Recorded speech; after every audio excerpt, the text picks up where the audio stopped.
of day you're listening to this, I hope it finds you well. This is Everything Under the Sun and Then Some, and I am your host, Maya Devi. Oh, tonight's gonna be a good night because I would like to start tonight off with a testimony. Well, you see, I've been dealing with a situation involving, because I'm disabled, a medical supply company that kept billing me. So it's not like I haven't had dealings with this company before, but usually when they start doing this to me, they're doing it to me incorrectly. Meaning that the insurance is paying you, but you're trying to double dip. First couple bills didn't even have what they were wanting money for on them. Talk about unprofessional things. You send me two bills and they don't have what you're billing me for. They only have the invoice numbers and the two dates. Okay?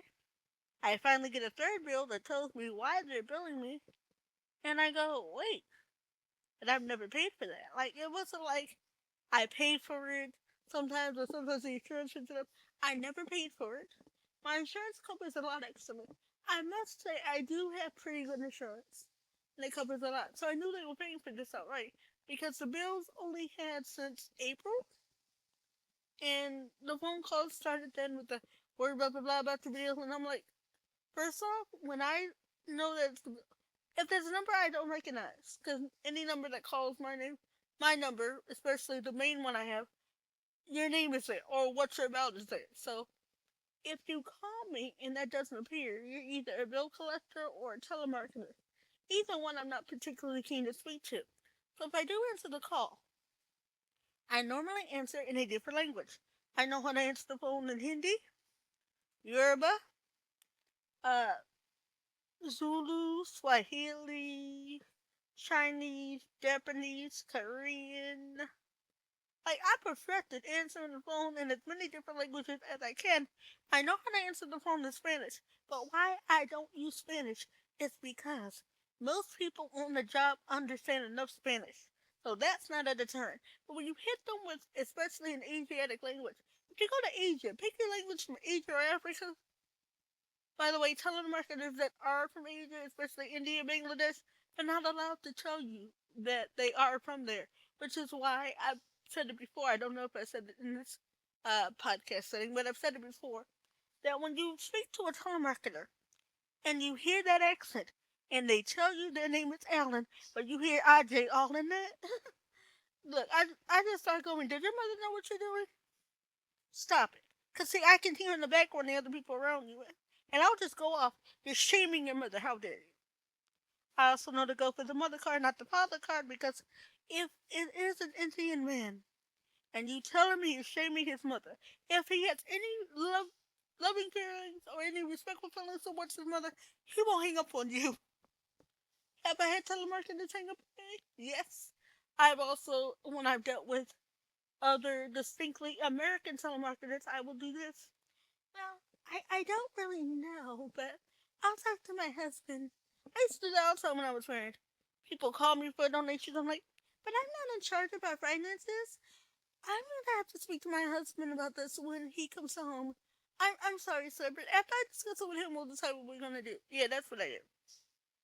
I run the gambit because, you know, if telemarketers annoy you, shouldn't you annoy them right back?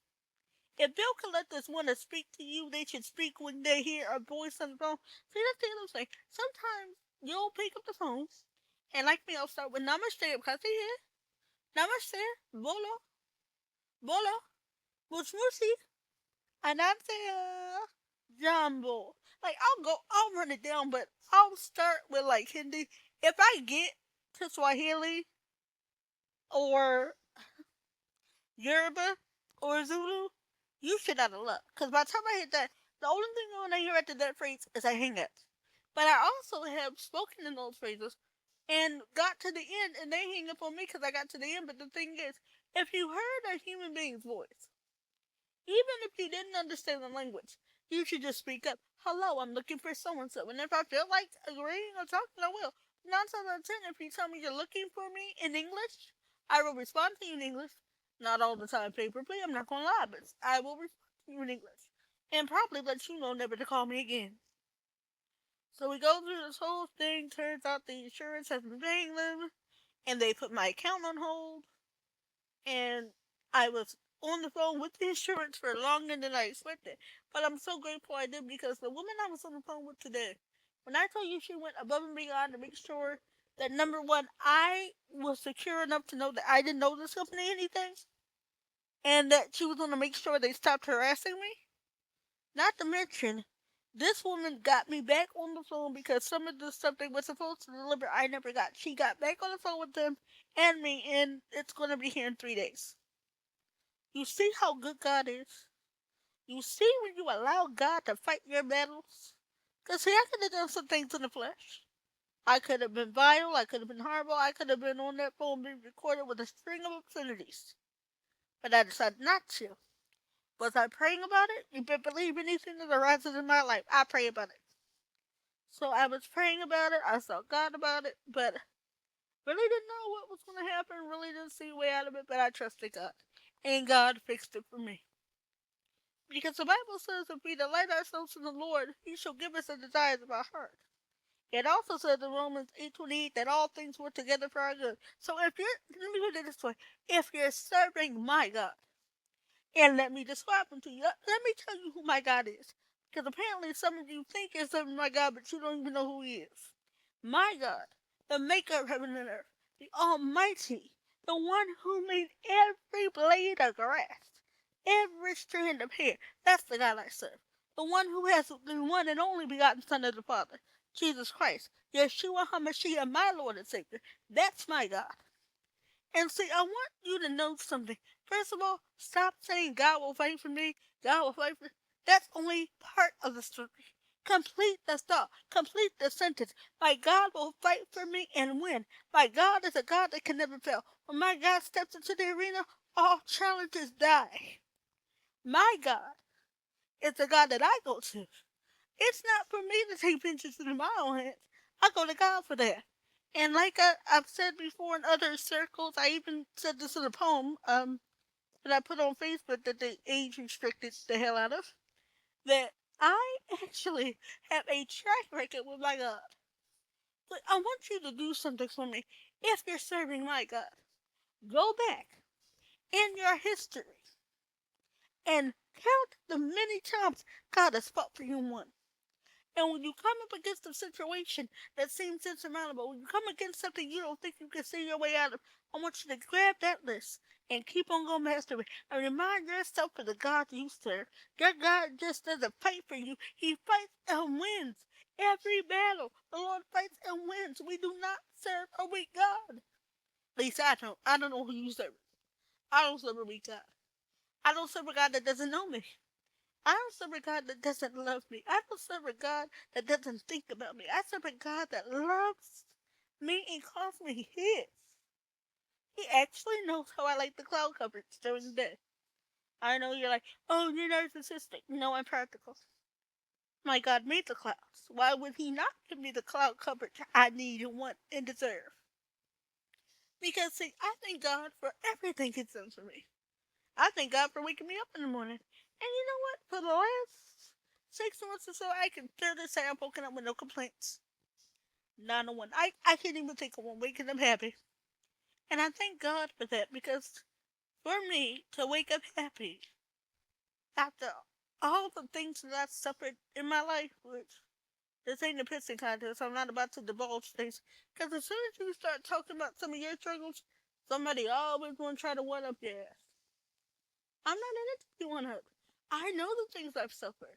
I've experienced things that you would not believe.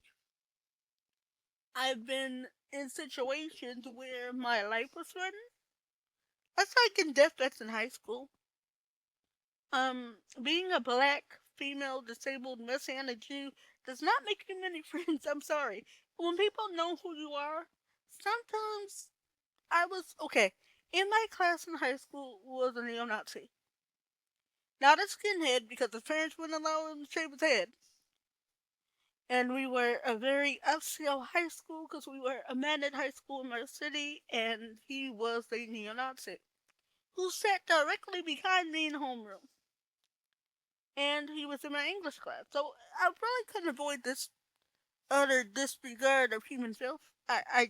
Trying not to say he's a fucking piece of shit. Let's just call it spade to spade. So he's behind me in homeroom, and I'm talking to someone, and he chimes in with, "Well, Hitler really liked black people," and I went, "Not only is he a neo-Nazi, but he's also stupid as fuck." I said, "Hitler never liked black people," and I told him exactly why and everything. And then he said, "I will come to your church with a gun." He actually said more than one gun. Before school shootings became a thing, he would have been my first one to say he a school shooter. He was. He didn't have any friends. I don't think he had one friend in our class. I maybe outside of school, but in school, no. Because his ideology kept people away from him. And when he discovered that I was a black Messianic Jew, he called me a traitor to Christ. And he said he was going to come to my church with guns and open fire.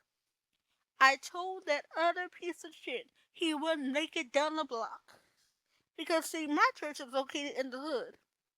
Direct in the hood. In the middle of the hood. This litty white pissant with no emotional control and zero maturity wouldn't make it down the block. He'd be spotted before he got out the car. And when I mean spotted, everybody in the hood know every hood got spotters. Every hood got regular spotters and then nosy neighbor that know everybody's car. And they know where you park. And they know how you normally park. And if anything changes, phone call. Knock at the door. So that was my first step in high school with the neo-Nazi piece of shit. I go to college, right? I go to a Christian college, mind you. Yeah, the girl was at Christian University.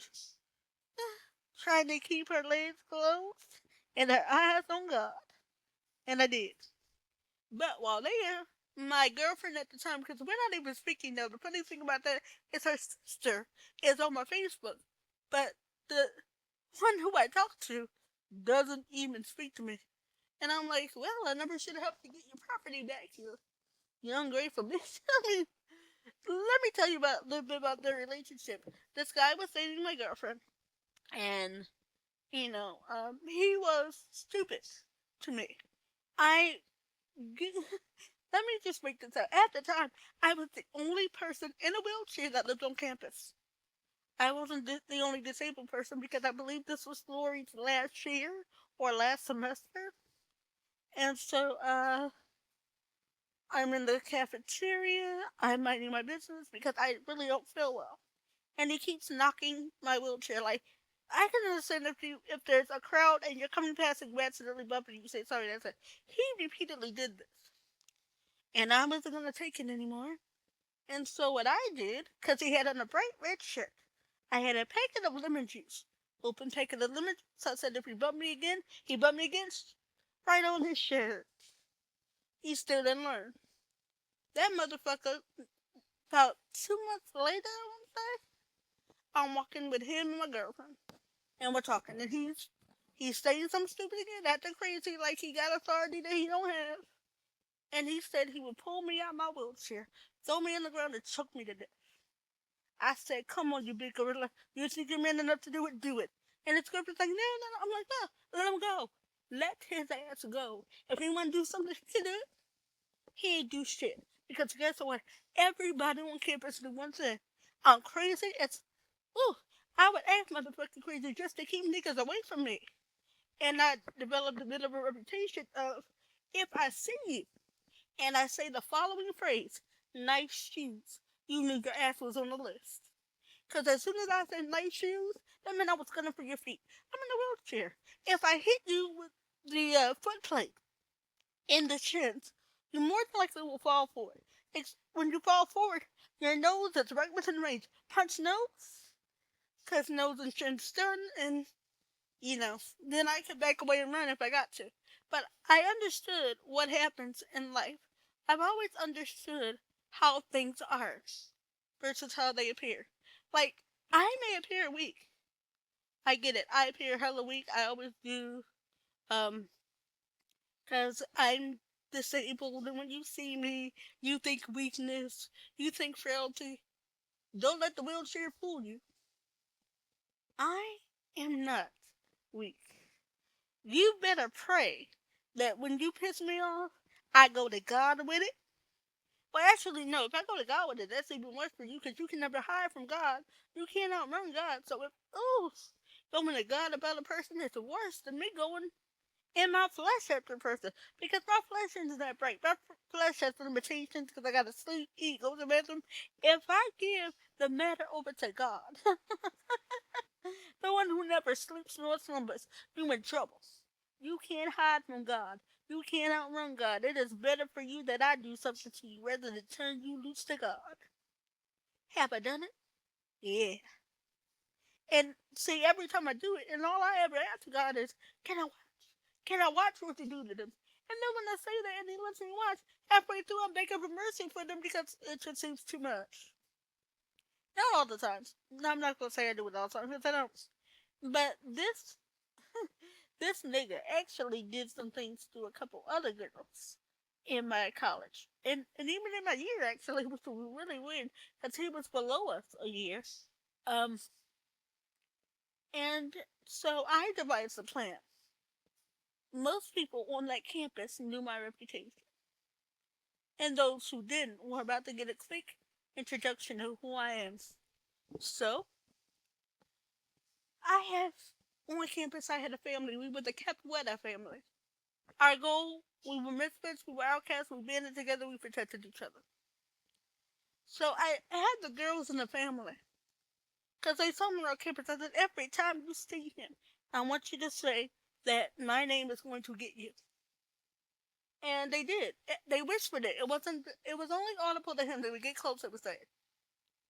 The Capoeira family had a family in Forsyth. My eldest son was my family in Forsyth. When you joined the family, you became either a son, a daughter, a grandson, or granddaughter. That's how it was. Because my children also adopted other people, and that's how we formed the family. The family in Forsyth was my eldest son. And I went to him, as I had with other issues, and said, son, I need you to go talk to this. Let me just call his name, because I don't give a fuck if he does say, Zach.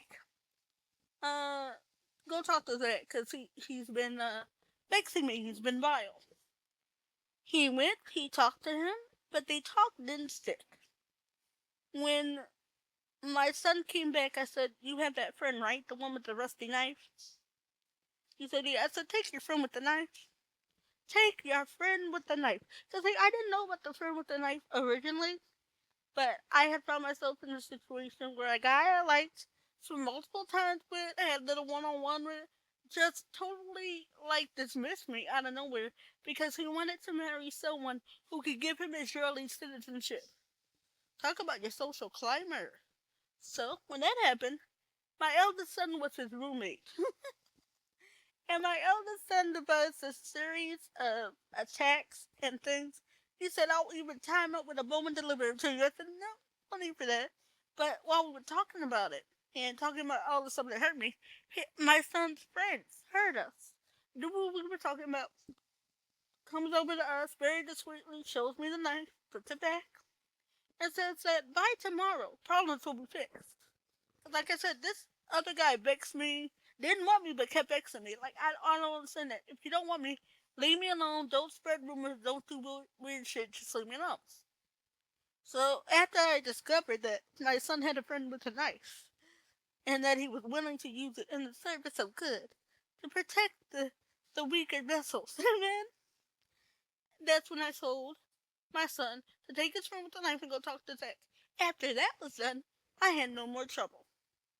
Because he knew that I was serious. He knew who sent the people to him. He wasn't stupid. Everybody knew what I did. Because you're not going to threaten me. You're not. I didn't tell my mom about both death threats till about 15 years later. And she asked me why. I said, because I know you. I knew if my mother knew about what was going on, she would have probably ended up in jail. Because my mother does not play games about me. But I waited and I told her I handled it. One of the ways I handled it was I I have a very hard time with people. I take you as you approach me. But if you're horrendously negative around me for no cause, I didn't make you my enemy. You made yourself the enemy of me. Now, I don't make enemies, but I do deal with them. How I deal with my enemies is I just go to God. But if you approach me in the natural, if they come at me in the physical, I have every right before God to beat your fucking ass. And if you think it can't be done, don't get it twisted. I may not have a whole lot of physical strength in my legs, but my upper body been doing shit for years. I used to push a wheelchair before I got an electric one. And see now what I do, I have this I call it Bubba. It's one of the 64-ounce big um mini cake things. And I put water and ice in it every night. Because I like cold water. But that thing is heavy. And the outside has metal. I can hit you with that. I got this cup here that the inside is completely metal. It's hard. And I can beat you with that. Not to mention, for self-defense purposes, I do have a hatchet. Because my late husband said that me being married to him means I get a weapon. Because he was very adamant about me having a weapon. Uh, not to protect, well, it was not a duel with the weapon. Because he knew that I could use it on him if he fucked up too bad. Like, it was our joke. My husband knew he married a homicidal maniac. And I knew I married an unchanged homicidal maniac. We were perfect together. And I told him, if you tell me who you want, I will annihilate them for you. And I don't mean physically. See, my husband knew that I'm the verbal and cerebral assassin. And that's where I start from. I'm only physical when you physically approach me. When you do something to me physically, when you try to cause me physically, then I get physical. If you don't touch me, approach me, I'll leave you alone. But the moment you enter my space with all your negativity and your anger, I hope it's directed at somebody else. Because if you direct it at me and you continue to approach, I will announce to everyone around us that I perceive you as a threat. Please back away. 1. I perceive you as a threat. Please back away. If you do not, I will act accordingly. 2. I perceive you as a threat. If you do not back away now, I will act accordingly. 3. By the time I get to 3, if you ain't out my face, you get whatever I give you. Because I have announced to people around us that I see you as a threat. And even if nobody intervenes, I have said it loud enough and you know people record. So I've said it loud enough. You want to snap? Look, I'm not afraid of getting hit. Matter of fact, let me tell you, I've been hit by men all my life. And it isn't pleasant, but if you want some, come get some. Because I'm not afraid to fight back. Period. Being disabled, I was the only disabled one in my church. We had a bunch of nappy-headed little boys running around, raising hell and everything, and they all wanted to try me. So they would take turns hitting me and running away because in church, I would sit in one of the seats in my walker or something would be somewhere else, so I wouldn't be able to move around as freely. But then they would forget, and they would stroke back down where I was, close enough to me, and all I had to do was snatch the back of their shirt by the collar, pull them down, and hit, or twist the arm behind their back, or pinch the base of their neck really hard. And I knew how to drop them. People, stop underestimating the disabled. We are not here for your amusement. We are not here to be your fucking punching bags. We are here, same as you, to live, love, be loved. But if you think that me being in a wheelchair will stop me from doing anything I think I want to do, think again. This one doesn't play games. I don't care. Ask my mother. My mother will tell you out her own mouth, I have zero fucks up. I don't care. I really don't because I take you as you approach me. If you come to me with bullshit, I'm not even going to acknowledge you in my presence. I've had people that I've cut off and they're dead to me, but they don't even know they're dead to me because I haven't had to say it. I just don't talk to them. I know who's for me and who's not. But, it's fun to find out. Sometimes you think somebody's for you and you hit a crisis and they're not for you. And you're like, oh, good, I get to cut somebody out of my life. Because, trust me, a friend loveth at all times. That's what the Bible says. And, okay, I don't think I can mention any names in this podcast.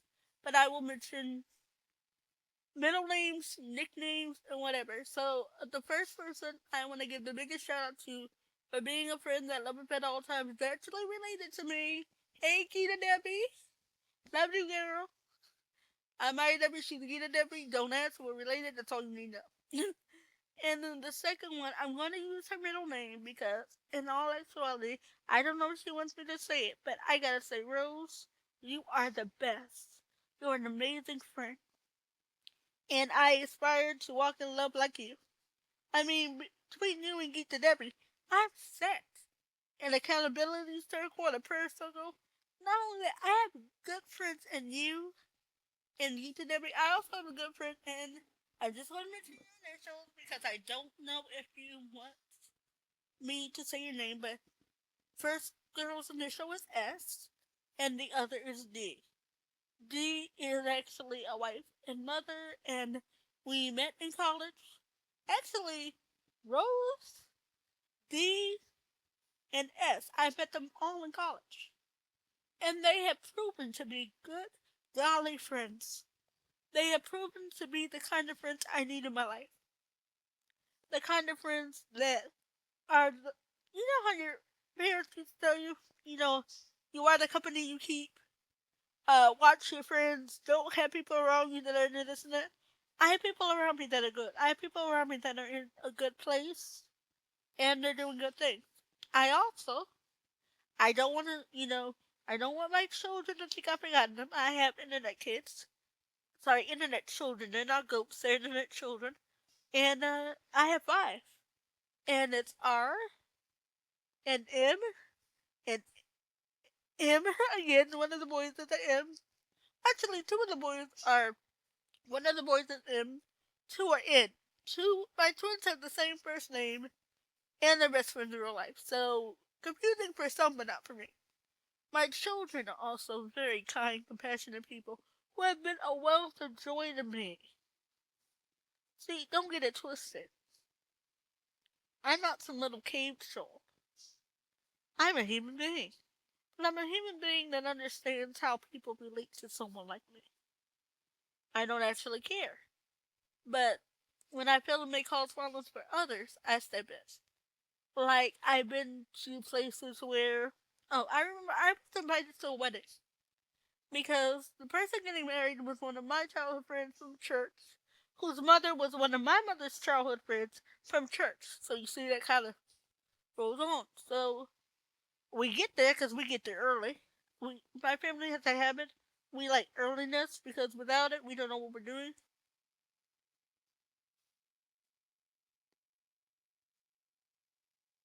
So, sorry, went to go grab something. Not went to, like, reach to grab something and forgot.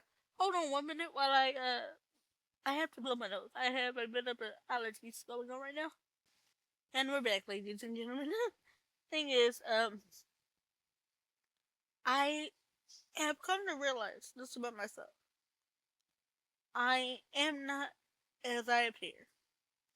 And one time my mother called me and Gita chameleons. He said the two of you can fit in any situation. And I'm trying to make myself like that because I've tried to experience enough of other people's cultures that I can be respectful, understand what's going on, not interfere, not interrupt, and not ask stupid questions while certain things are going on. And being that, I guess, would I call that one of my defense mechanisms? I guess I would. But I feel like people underestimate me per se also because my mother is extremely nice. My mother is welcoming, warm, and inviting to everyone. Her daughter is the complete, utter opposite. Her daughter refuses to welcome people that don't welcome her. I'm not going to have an open door policy where you can vex me. It ain't going to happen. I'm not going to carry another man's burden, not even 2 inches, unless I'm sure that I need to. Because carrying another man's burdens, I'm not married to you. You ain't my mama. I don't have siblings. So what we doing now? I I'm just I they I look like my mom. So when they see me, they naturally, like, I was in the parking lot, I must have been like 15 years old. And I just got out the car, and pastor walks up. Not our pastor, but the pastor we know, because our church, his church, and two other churches know about each other. Because our founders came out of another church, and that's how we all know each other. So we're coming out the car, and he talked to my mom and was like, "Oh, is she going to join the ministry?" My mother said, "No, my daughter will not be in ministry." And by the way, she was kind of right about that. Kind of wrong on one hand, kind of right. I don't do regular ministry. I don't have a title. Um, Basically because I feel I don't need a title. I don't do regular ministry because I feel like that pushes people away. I'm a realist. If you don't want me to talk to you, you tell me to go away, I'll go away. I may try again later, but I will go away. I believe in telling everyone about Jesus and telling them that they should love my God because he loves us. In the Visions and Widowhood, I also stated to a gentleman that wanted to marry me that I could not because he did not love my God. I did not call him names, I wasn't disrespectful, but I had to let him know. This is holy pussy. And holy, see, I'm sorry, let me speak for me. My pussy's holy, only accepts kosher dick. My pussy is holy. My pussy kosher. So why should I accept non-kosher dick? I'm very particular about who I yoke myself up with romantically. If and we're not talking about things or like I'm bored, let's just talk or whatever. No, I'm talking about if we're in a relationship, one of the ways I vet a man is his willingness to accept my God. Because see, I know you're like, well, I'm a Christian. No, hey. I rejected a Christian because of the same thing. I rejected one guy because he was Muslim. I rejected another guy because he was Christian. Let me tell you. I know what this. Oh, but we believe in the same God. Shut the fuck up. I'm sorry. I just gotta say it like that because I've heard it too often when these niggas try to get in my pants. Number one, my God wrote the Ten Commandments and expects me to follow every last one. If you have ever listened to Andy Stanley and you subscribe to him, that's one strike against you because Andy Stanley is not for the commandments. Not only the commandments, I believe in God's feast days. Rosh Hashanah, Yom Kippur, etc. I believe in those days, laid out in Scripture. I also believe in God's laws, statutes, and judgments. There are certain things God requires of me as his child. And I am committed to the best of my ability fulfilling what God has said that he wanted me to do. If I, disabled, broke, beautiful but broken, can do it, then why would I marry someone who refuses? I keep the Sabbath, Friday sunset to Saturday sunset. Don't talk to me about Sunday. I ain't waking you up for church, and don't you dare wake me up. That was one of the rules my husband knew very well. We do not wake up Princess. Princess takes a lot to get to sleep. Princess lives in pain. It takes a lot for her to get to sleep. When she sleeps, let her sleep. And he was firm on it. I know some other people woke me up and they didn't think it was a big deal. My husband tore them a new asshole for waking me up. I miss that man. Now, I turn down Christians because you are pagan worshippers. You worship on a pagan day. You worship on Sunday, the day created to worship the sun. And that's what we call you. Oh, and you also get called first day. Our calendar really should start on Sunday. Ours does. But actually, in Europe, there are calendars in certain countries that start.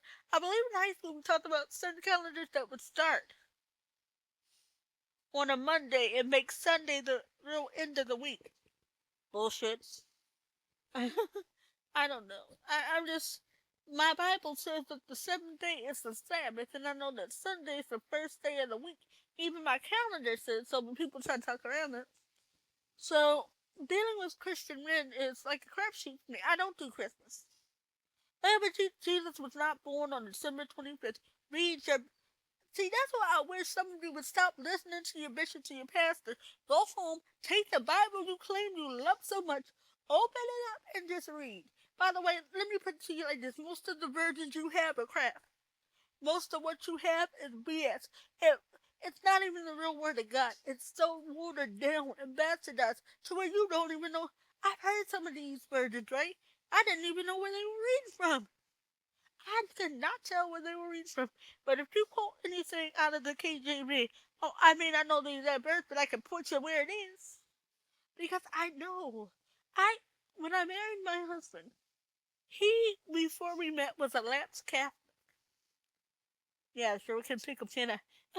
A lapsed Catholic. But you know what that nigga did? We start talking. We weren't even romantically involved at first. We just start talking. And so he told me he read the Bible through once, and I was like, oh, it's like cool. Want to play Bible trivia? Now, let me preface that by saying my family loves Bible trivia. We do it at family gatherings for no reason. We do it just because. We think of questions in the middle of the week and give it to each other. My church, I don't know if they want to be mentioned on a podcast, but they also love Bible trivia. So when I said, do you want to play Bible trivia? And he said, yes, I was hyped. So we get in Bible trivia, and this man actually knows scripture. He knows enough, and sometimes he beats me. But the thing about it is, we talked, and I told him about Jesus.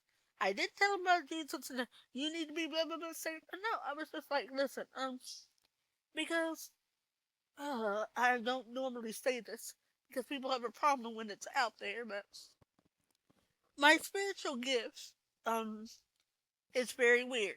Uh, I say it's weird. I mean, other people would say something else. But it's the gift of discernment. And sometimes I see things. And I remember I was on the phone with my husband. At the time, we were just talking. We were in friendship. And something kept nagging at me. Like, we hit a topic, and it was just like, boom. And I was like, Lord, where's this coming from? And it would not stop. So we ended the conversation. I went in my room and I prayed. I said, God, if you want me to say this, if you want to bring it up, make a way for me to bring it up in a good way. So we get back on the phone because we talked every day. He lived in Minnesota. I lived where I lived, and which was pretty damn near on the other side of the country, sort of. And he topic reared up again, and he said a certain phrase again, and it was just like the Lord said, "That's it." And I told him, I said, I know, and I described some things that happened to him. And I said, listen, I'm not trying to freak you out, but the Lord told me. And I was able to tell him that because I felt comfortable with him knowing. And it turned out to be true, because the Lord can never lie, but that's why I don't say when God gives me things, I don't initially tell people when I talk about it that it was God who told me. I usually just, blah blah, I get this, blah blah, and I'll do it like that. Because if I say it and it's wrong, I don't want anything on the laid to the charge of God that He did not give me. So I go and I say it, and it resonates with the person I know I wasn't speaking or thinking in my flesh. I'll leave it at that. I let you know what God told me after the fact. After you confirm that it's true, after you confirm that it's real, and all of a sudden God gave it to me. But we're talking, and I got with him because we met purely because another guy dumped me the night I got dumped. For the umpteenth time was the night I met my husband. And God was so amazing with that. So we get talking, and we do Bible trivia. We do Bible trivia throughout our relationship because we love it so much. But it led to more biblical conversation. It led to more deep insights into who we are. And it got us talking about things that I don't think we otherwise would talk about. And I remember as our relationship deepened, I began to seek God for my beloved husband, to seek God for himself. And when I was in my room one night, got a call. Pick up the phone, it's him, I know it's him. And he says, I've just accepted Jesus. I could not stop the tears. They were happy tears, but I could not stop the tears. I was elated that finally, it was like I got the go ahead to really commit to this man. And by the way, he had been proposing to me since the first month or so. He proposed to me 13 times. But the 13th was just because he said 13 was a lucky number. 12 on the 12th time I got the ring, and he showed up at my house, and I was so happy when he gave me the. First of all, the day he proposed was Valentine's Day, because I told him that was he did have a deadline because we hadn't been together for years, and he kept saying he was going to marry me, but never made the effort. So he came to where I lived, moved here. We didn't. The funny thing is, I didn't even know my ring size. I'm not a jewelry person, so I didn't know my ring size. But some said 9.5. And I said, I don't know, 9.5. And he went and he got it and it fit. So after he accepted Christ, being still in Minnesota, we had a long distance online relationship for 6 years before he came to where I was. And in that time, we discussed a whole lot. But he began to keep the Sabbath. First thing he started doing for me after accepting Jesus was keeping kosher. Hold on, gotta blow my nose again. Sorry, just go pause it for a bit. And we're back. So, he started keeping kosher was the first thing he started, and he actually liked it. I mean, kosher wasn't that hard. Keeping the Sabbath proved a little bit of a problem, but he worked on it. And I married that man after praying and asking God, was it okay? And he asked God, because we knew we loved each other, but it's not enough to love each other. I repeat, it's not enough to love each other. You have to be ready. You have to be ready to make sure that even this person who you love and adore is not above God in your life. You have to allow room for God to tell you the answer is no. And I know some of us here know from God, and we're like, oh, we must have no problems. Yes, you know, we delude ourselves into believing God is pleased with something He's not pleased because in our flesh we want it. So it's not only that I prayed and he prayed. I went to Gita Debbie, and I went to one of my cousins and I asked them to pray. I said, because if there's anything that I'm doing that is like out of the will of God or may fuck this up, just tell me and pray about it. So we all prayed. I did not get married without seeking God first. Even though I had been engaged to this man for 3 years, I loved him. I knew him for 12 years before we got married. I still went to God and said, can I? Should I? Is this the will of God for me? And it was. And when I tell you how I knew, it was. Years later, after he passed, I'm talking to my mom. And she goes, you know, you married good. You married well. And I said, thank you. She said, look at our family. You married well. And when she said that, looking at my family, I am the only one born of the family that married well, married correctly. Um, I think a lot of people I know rushed into marriage, trying to get away from people, trying to get out of their family situation, trying to get a place where they can call their own. And, you know, when you're married, you move out and stuff like that. So, trying to get a little more autonomy by bringing someone else along with you. I don't understand that, but whatever. Um, but I married because I fell in love, head over heels. When I tell you all this man had to do was say my name and I was better. There was one time since we started talking on the phone that was the beginning of our relationship. We did this in our apartment. We had a one-bedroom apartment. In the living room, we put a phone, and in the bedroom, we put a phone. They were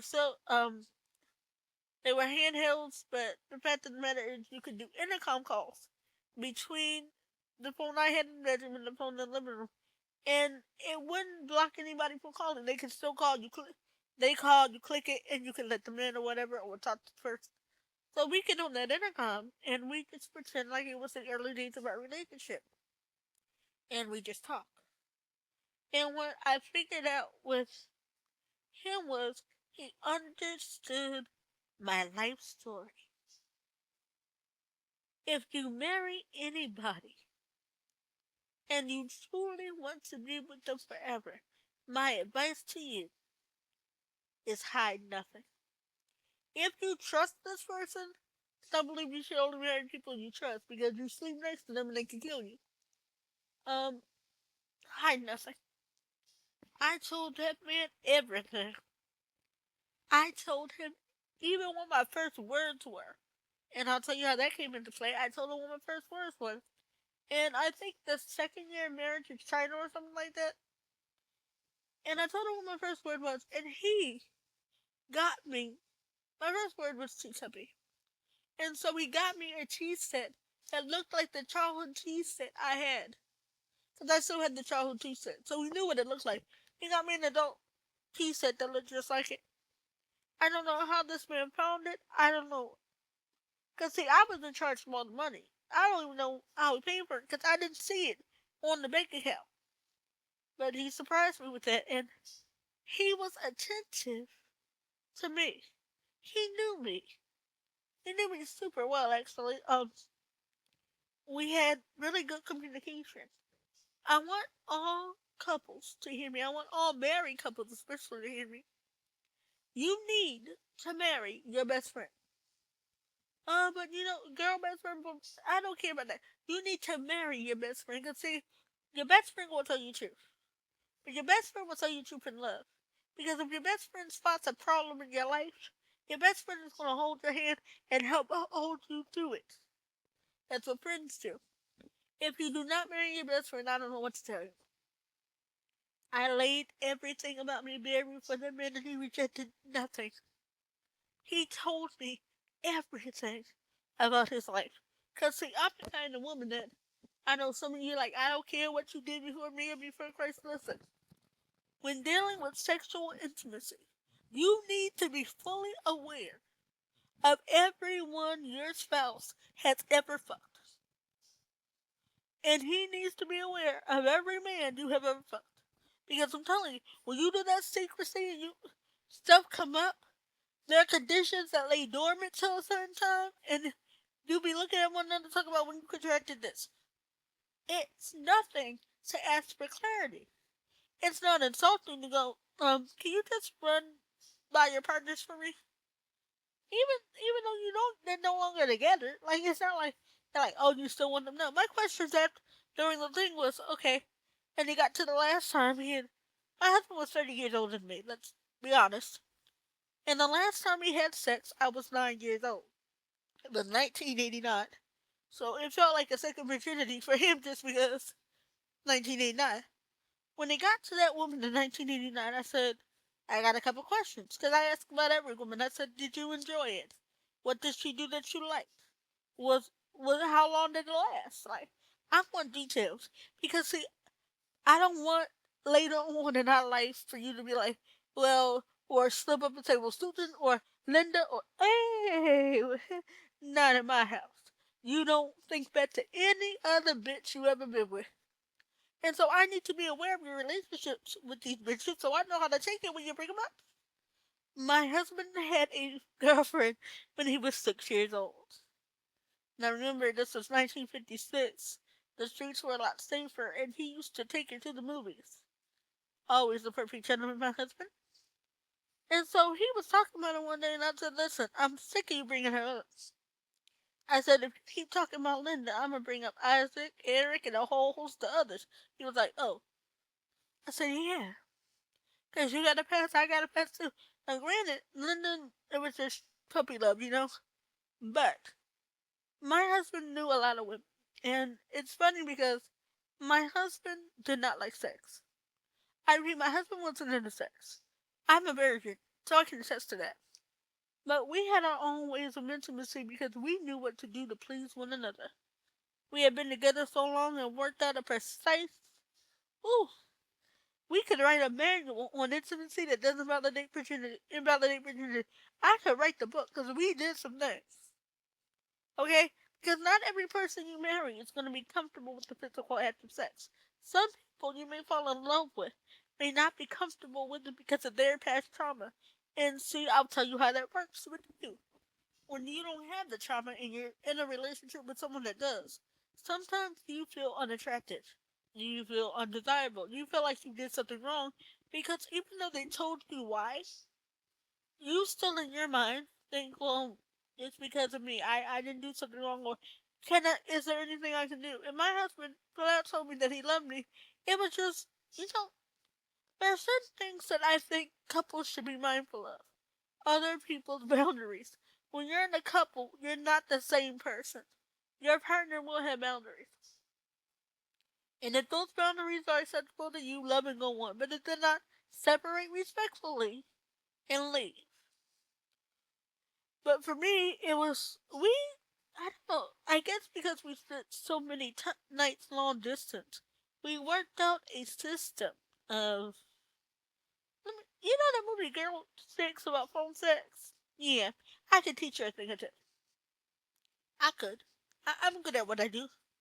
And I've been practicing since I was 13 because my girlfriend at the time, I don't speak to this person anymore for various reasons. But she got a boy. We used to go to school together. She left the school. She got a boy's number at a new school, and he wanted her to call him. She pretty, slim, but no sense of how to please a man. Now me, 13, I've had big breasts and puberty quite early. My friend who told me to call this guy actually was like, when you were 9, you had the body of a 20-year-old. True, I did. I had tits, I had a flat stomach, I had the body, but I was 9. Uh, but this guy gives her his number, and she's so terrified to call. So, and she's getting on my nerves because she was beginning to whine about it. And, give me his number.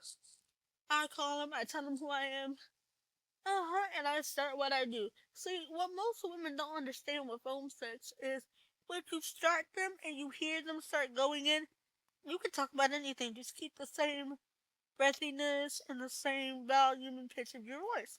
I once did phone sex, and once the guy got going, I just went over my grocery list. He didn't even notice.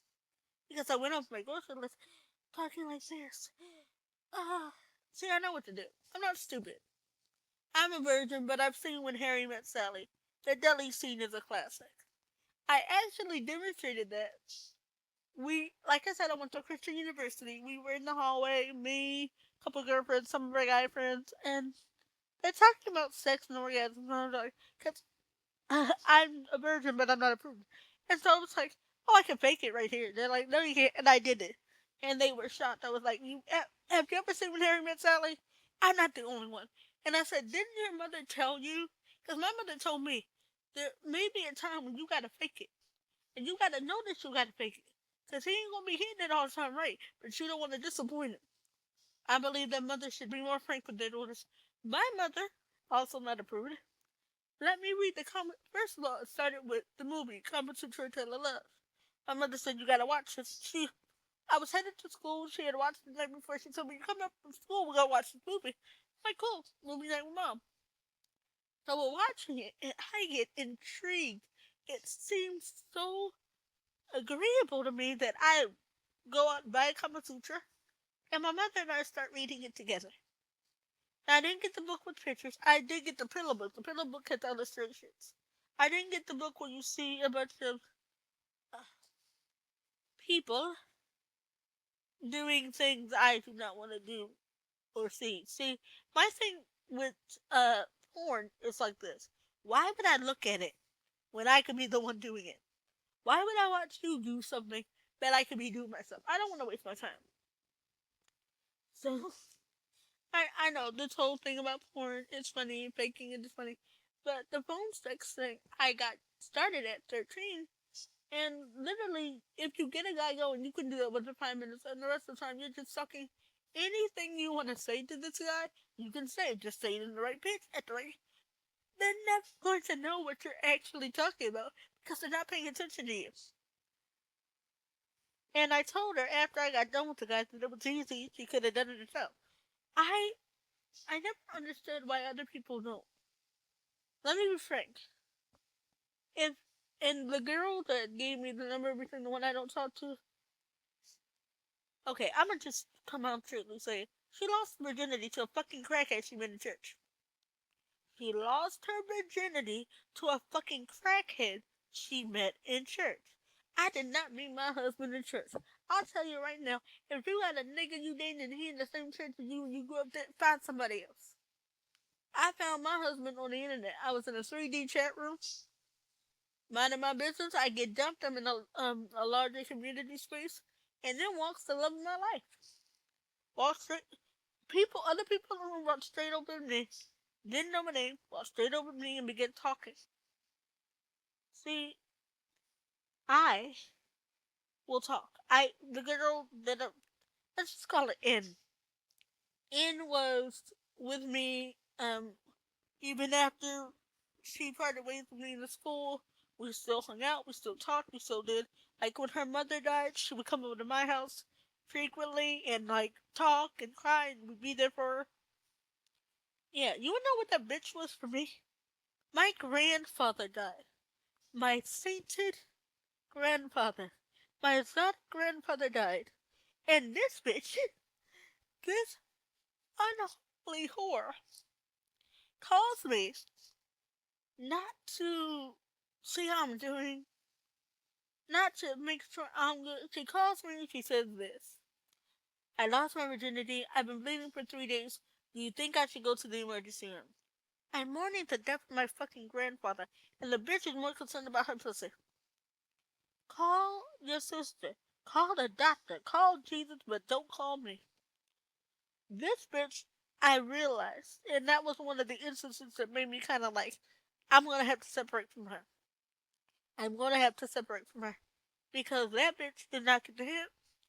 I was trying to get her to at least pretend to care about me. She was selfish to the point where if her life was going good, she would not respond to me. I wouldn't hear from her. The minute anything went wrong, oh, gee, call me up and let's go out to eat because you need me, because I provided service for you. I know how to build you back up. That's the lot that I got by being in the family I was born in. We do know how to build people up. I once asked my mother, who was there for us, since it seemed like we had to be there for everybody? And she flat out said, Jesus. No delay, no even a slight hesitation. No, she said Jesus. Because nobody else would be there for me like I was for her. And to be honest with you, I get tired. Like people think I'm mean. I'm not mean. I get tired of BS. Don't come to me with me. I can't stand bullshit. I really can't. And when I hear it, I might pass it on by because, but if you keep bringing the same shit to me, I gotta deal with it. And bring it back to the point of why don't I. Now, I would date someone that wasn't a believer, but I would kind of let them know that this ain't gonna go nowhere. My very first date ever was with a guy named Mubia Param. If you hear this, I don't care, because you were a cheap bastard with no common sense. So, um, it's on our first date, and because I want my virginity to stay, but I don't want people lying on me in church, I put a chaperone. So did he. We're eating dinner, and I happen to, oh, do you know the Ten Commandments? And he goes, no, I just joined the church today. I'm like, there are movies called The Ten Commandments, and you tell me. Now, mind you, he was older. He was a year older. No, he was almost 2 years older than me, and a year behind me in school. So I don't never ask. I never cried. And he could not name one of the Ten Commandments. Meanwhile, I know this was a show off move, but I get pissed off when grown folks don't know the Ten Commandments. Hold on, nose break, be back. I know it was a bit of a show off move, but also I get pissed off. Biblical knowledge is like such a turn on for me. So the fact that this nigga didn't know one of the Ten Commandments, I was like ready to go. So I know this seems show offy, but sometimes you gotta pop out and show niggas. My version of that was myself and Gita Debbie because she was my chaperone. Um, we just start from Exodus chapter 20, verse 1, and we do the Ten Commandments according to how it's written in the Word of God. Line upon line, no change, no deviation. And he looked at us like, how? I said, oh, we say the Ten Commandments every time we open the doors of the church. It's said at our funerals. We know it by heart. This is the thing. For me, to be involved with a man for a long term, he has to love my God. Because I'm dead serious. You cannot love me if you do not love my God. I can't stress enough. It's impossible for you to love me if you don't love my God. Now, Paul did say that, if you marry an unbeliever and they choose to stay with you, maybe they'll be won by your conversation. I didn't have to worry about that because I didn't. And that can be true because you can get saved after you marry. And then you try to live right and you got somebody that's diametrically opposed. But if they choose to stay and they don't hinder you, well, that's good. But I didn't want to be unequally yoked. Because I knew that I could request that. No, fuck that. I didn't request the damn thing. I demanded. Because if you love me, if you truly love me, loving my omnipotent, omnipotent, all in all of me, God won't hurt you one bit. It'll benefit you. My husband would tell me all the time, thank you for bringing me to Jesus. I'd be like, honey, I just wanted you to know my best friend, that's all. Thank you for bringing me to Jesus. Because, like I said, my husband was a lapsed Catholic. And the Catholic Church did him and his family dirty. Catholic Church is full of hypocrisy, classness, I, I, I want to say Protestant phobia. Yeah, Protestant phobia. Any Protestant, because remember, this was during the 50s and 60s. Any Protestant denomination that came in contact with a Catholic was bad. My husband's mother was Catholic, his father was Lutheran. They got married because he knocked her up. But he had to get a divorce because he was married. My late father-in-law was a mobster. Let's speak real. He did his dirt, but then he got this little itty-bitty school teacher, the virgin from a very small town, pregnant, and everybody said, you marry her or we're going to fuck you up. So he married her, and then they ran them both out of town on the rails. My husband's older brother was born in Wisconsin, and his sister and him were born in Minnesota. Uh, so the Catholic Church, because his mother married a Lutheran, they came to mass, they received communion. My husband was an altar boy, but the priest that would go to each family's house to have dinner never visited him. But he was such a trusted altar boy that even as a child he would wake up early to go to the Little Sisters of the Poor to do their mass and then go to school. Do you understand? This boy was lived and died in one of the largest Catholic cathedrals they had, but they were so vital to him that he knew there was something wrong. I'm telling you, hypocrisy will send people away. So if you think that what you're doing is wrong, then we gotta think again. And he had a lot of animosity that was cloaked in, like, I don't care, against religion because what he had experienced was horrible. I did not introduce my husband to religion, I introduced him to Jesus. Because I don't have religion, I have a relationship. And I wanted him to have a relationship with Jesus. And we would have our own private prayer times. We come together, we get apart. And we come together for things like, hey honey, so and so's come up, can you pray about this? Or, I got this coming up. Something needed to pray about. We always discuss and pray for one another. That's why being married to my husband was easy. I'm not saying we didn't argue. I'm not saying there weren't times when I wanted to slit his throat. I told him I wanted to slit his throat. And he just chuckled and said, I know. Because, see, on our wedding day, he gave me permission to murder him. He took me aside and said, you can kill me now or 5 years from now. I don't care. He gave me permission to kill him. How wonderful is that? As a husband that I love gave me, and he wasn't joking. Let's be serious. He was not playing around. He said, if I wanted him dead, I had every right to take his life. Mighty man, I love him. I'm so upset that I don't have him in my life because I miss the fact of the matter that this man understood me. It's something to be said when you marry someone who completely gets you. And you can have time apart and time together and be cool with everything. but I will not be unequally yoked with an unbeliever. So that concludes this podcast. I hope you enjoyed it. I'm going to try to see if I can add an email address where you guys can message me, or if you have a particular topic, because I love topics. So if you have a particular topic that you might like me to discuss, I'm going to try to get an email set up so that you guys can send me emails about what you want to see. Also, please be aware that just because you request something, it doesn't mean I'll do it, but it also doesn't mean I won't do it. I will not be taking these things as they are received. I know that the email will have them in chronological order. I will take them based on how exciting I am to do the topic. And some topics won't make it. But I will say this. If I use your topic and you want me to, I will give you credit in the podcast.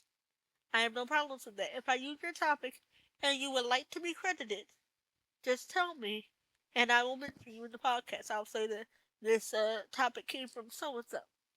So, like I said, this is the end of the podcast. God bless you. And remember, love exists, okay? Um, and there is someone for you. If there was someone for the coward of the county, yes, I still love Kenny Rogers. If there was someone for Tommy, the coward of the county, there's someone for you. Be encouraged, stay with God, and know one thing for sure. You are loved as a father, you are loved as a son. And please, if you have not done this, receive Jesus into your life and let the Holy Spirit guide you. I know you're going to be like, but she cuts so much. Yeah, I do. My language doesn't dictate a damn thing because I've heard Christians put death curses on people with their mouths and not mention a four-letter word, but they have spoken death over people, literal death, and I'm saying it actually happened. So I'm saying what I say. When I talk, I'm honest. How I talk is how I talk. You may not like it, you may not agree. I'm not asking you to. I really don't give a fuck whether you like what I say fuck or not. But if you give a fuck about me saying fuck, please never listen to my podcast again because I say fuck a lot. Fuck is my favorite word. Because the Puritans gave us fuck for our lawful carnal knowledge. The Puritans gave me my favorite word. Fuck. And the Puritans were so strict they didn't allow a whole bunch of things y'all love. Like Christmas was banned by the Puritans. Look it up. Christmas was banned in the U.S. Okay? So some Quaker bitch was like, think of the children, like Reverend Lovejoy's wife. Think of the children. Whatever. So, please be encouraged. And until next time, you have a wonderful, wonderful day. And I know we're heading into Friday, so have a wonderful weekend. Stay safe, stay hydrated. Where I am is a heat wave. So, please take care of yourselves. Have a wonderful evening. Bye bye.